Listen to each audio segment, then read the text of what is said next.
یہ ویڈیو کیمروں کی موجودگی میں منت کر رہا ہوں، اپنی نسلوں کو فقط ایک بات بتائیے گا، صرف ایک بات جو اپنی نسلوں تک بتائیے گا، اپنے بچوں تک پہنچائیے گا۔ خدا سب کچھ برداشت کر لیتا ہے، خدا گھمنڈ برداشت نہیں کرتا۔ شیطان نے گھمنڈ ہی تو کیا تھا، 6500 سال کی عبادتیں ایک سیکنڈ میں سائڈ پہ چلی گئی۔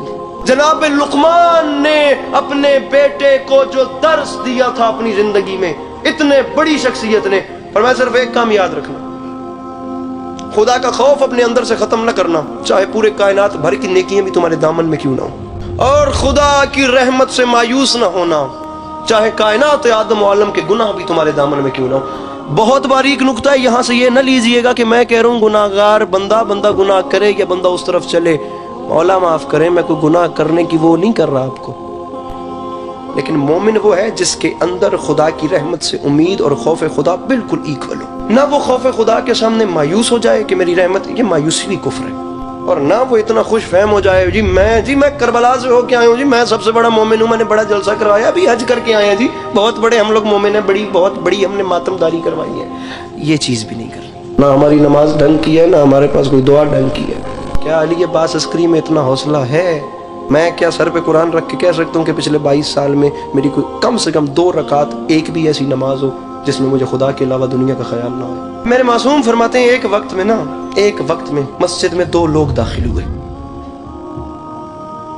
ایک عابد ایک فاسق اور عابد اکٹھے مسجد میں داخل ہوئے۔ کچھ دیر کے بعد نماز پڑھ کے جب دونوں باہر نکلے تو جو فاسق تھا وہ مومن ہو چکا تھا، اور جو عابد تھا وہ فاسق ہو چکا تھا۔ دونوں خدا کی عبادت کر رہے تھے، لیکن جو فاسق مومن ہوا وہ جتنی دیر عبادت کرتا رہا وہ اپنے اندر شرمندہ رہا، میں گناہگار ہوں، وہ ذات بڑی رحیم ہے، ایسے کیسے کر کے وہ میری اس نماز کو قبول کر لے، وہ مجھے معاف کر دے۔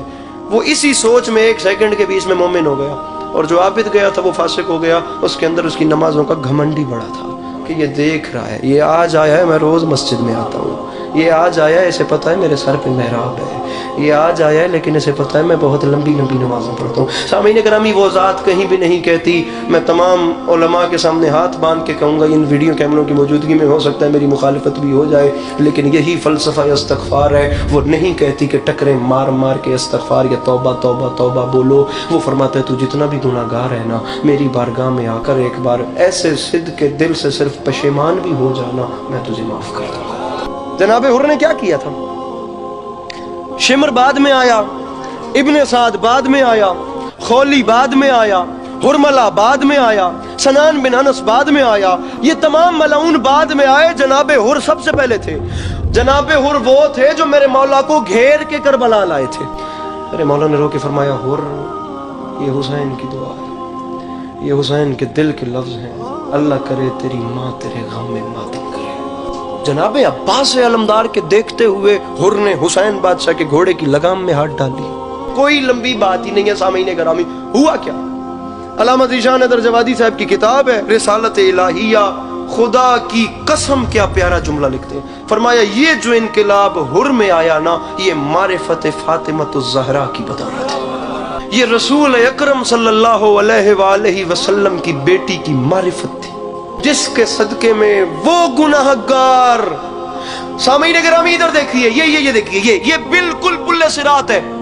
2 کردار بہت زیادہ تاریخ میں نمایاں ہیں، ایک ابن سعد، ایک جناب حر، دونوں اپنے سامنے جنت اور جہنم کو دیکھ رہے تھے، حر بھی ابن سعد بھی، دونوں کو نظر آ رہا تھا۔ ابن سعد نہیں جانتا تھا کہ یہ جس حسین کو میں شہید کرنے کے لیے یہاں پہ آ گیا ہوں، میں نے اس حسین کو یہاں پر رسول اکرم کے شانوں پہ بھی دیکھا۔